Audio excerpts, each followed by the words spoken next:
Hello, আসসালামু আলাইকুম। কেমন আছেন সবাই? আরেকটা ভিডিও নিয়ে চলে আসছি। সাথে আছি আমি সুমি। সেলাইটার নাম আমি জানি না, আমি নাম বলতে পারবো না, তবে এটা আমি শিখেছি, তাই আপনাদের সাথে শেয়ার করলাম। দেখতে পাচ্ছেন আমি না প্রথমে ফুলটা যে আপনার ভিডিও শেষে দেখলে বুঝতে পারবেন যে পরিপূর্ণ ফুলটা আমি প্রথমে একটা রাউন্ড সার্কেল আঁকি, এঁকে তারপরে ফুলটা সেলাই করব। পরে ভাবলাম দুইটা পাতা দিই, দুইটা শীষ দিই, এভাবে তো যতটুকু দেখছেন অতটুকুই করেছি। পরে মনে হলো না, কেমন খালি খালি লাগছে। এটা মনে হওয়ার পরে তো আর বসে থাকা যায় না। তারপরে ভাবতে লাগলাম যে এখন কি করব।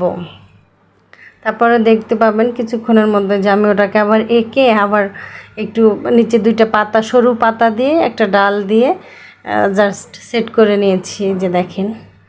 তো এটার মূলত আসল কথা হচ্ছে কি, প্ল্যান করে না কিছু হয় না সব সময়। কিছু কিছু জিনিস সাডেনলি হয়ে যায়, দেখা গেছে ওই জিনিসটাই ভালো লেগে যায়, ওরকমই। ধন্যবাদ আমার ভিডিও দেখার জন্য। আল্লাহ হাফেজ।